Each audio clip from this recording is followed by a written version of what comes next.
Terminator was an idea that I had when I was in Rome. I was just sitting around basically in my hotel room. I was in fact sick at the time. I had real high fever, and I just laying on the bed thinking, and came up with all this bizarre imagery. And I think also the idea that, you know, because I was in a foreign city by myself and I felt very sort of dissociated from humanity in general, it was very easy to project myself into these two characters from the future who were out of sync, out of time, out of place, you know, that sort of thing. I'd always wanted to do some sort of really definitive robot story, because it really, you know, had really never been done.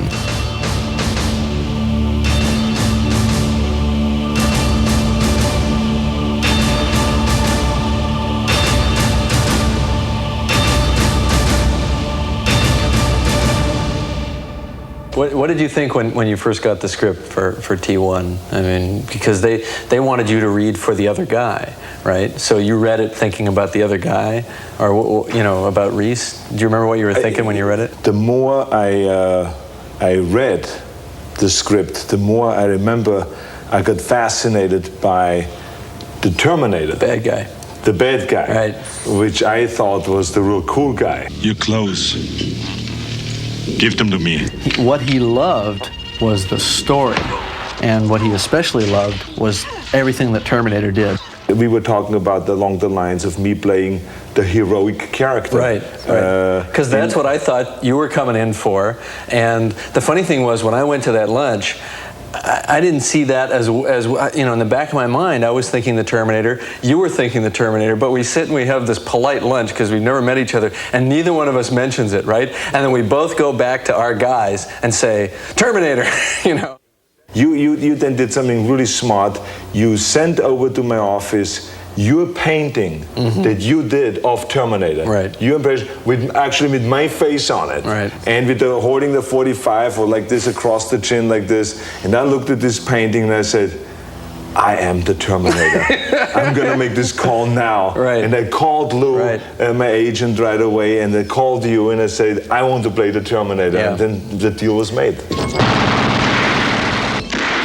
What changed was that the original concept as written, and the script didn't change at all, not a single line of dialogue was changed, but the visual concept was that the Terminator was this anonymous character who could walk out of a crowd, just one face in the crowd, could walk up and kill you for no apparent reason except for what your life would mean in some future time. And that concept changed because Arnold doesn't vanish into a crowd. It took on a slightly more hyperbolic visual style. It was a little larger than life. It still played sort of realistically, but it became more nightmarish, and you always knew he wasn't quite human.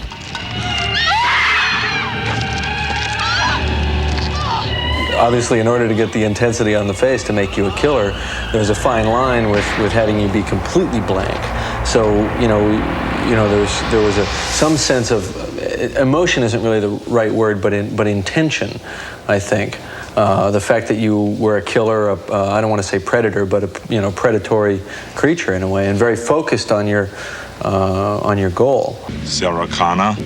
Yes? We really narrowed it down to just if this would be a robot, what movement would there be going on? And it would literally only be the arm coming across, pulling out, cocking, shooting. No shoulder movement, no head movement. Goes back, and then the whole body would turn and would walk away. But with a smoothness too. Oh yeah, it was like very positive and very smooth. Not jerky either, because jerkiness wastes energy. Right. It was like the ultimate efficiency, you know, to get the shortest path between 2 points.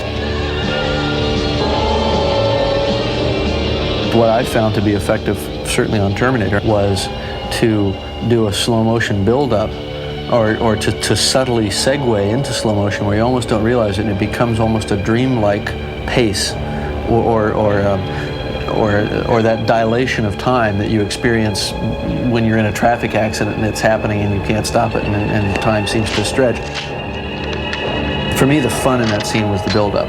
The latent tension of what is going to happen, knowing that one guy's armed, the other guy's armed, they're lurking around through the crowd, so all hell's going to break loose.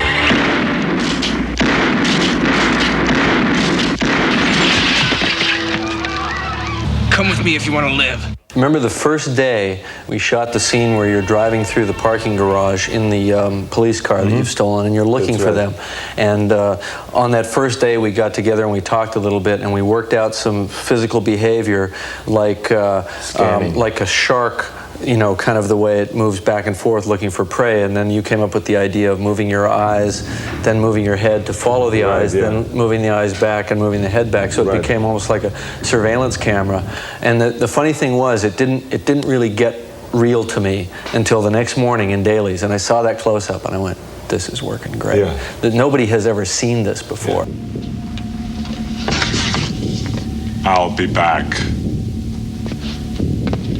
When writing I'll Be Back, I didn't think that line would play funny at all, because you almost have to see the movie to know that he's coming through the door with the car. I figured that would be a line for people who were seeing the film again, which obviously Terminator is one of those movies that people see over and over, so it works like that. But you know what? It worked even when people hadn't seen the movie before, because they could just guess what your version of coming back was going to be. You know what I mean? By that point, they were in sync with the picture, and the picture was working.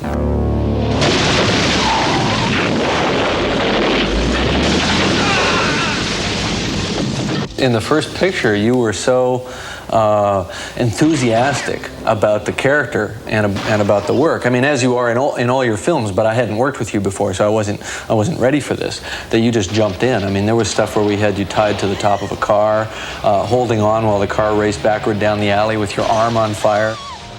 I think the worst moments were not really when I had to do something physically, like, you know, running through a window, or falling through a window, or landing on glass, or something like that, or being on top of a car.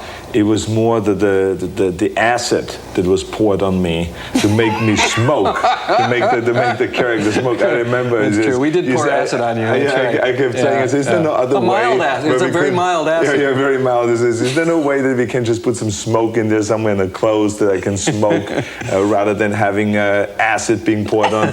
With fire and acid and those kind of things, you never know. Well, you know when that stuff starts to get around the face. Exactly, too much, or in the eyes, you know, it burns a little bit.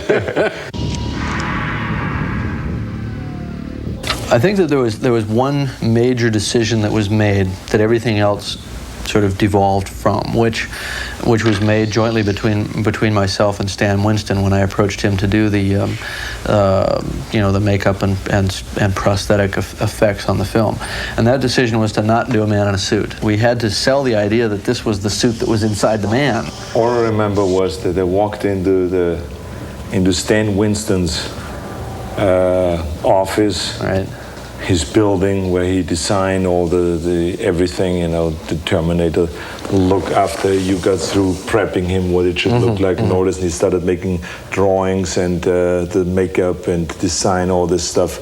I remember walking in one time and he said to me, "This is what you're gonna look like." And I looked at this, and I did not think it was humanly possible to create this kind of a makeup. With the cheekbones sticking out. I mean, there was mechanism underneath. The hydraulic mechanism underneath the cheeks. Right. And when the meat is out on the side,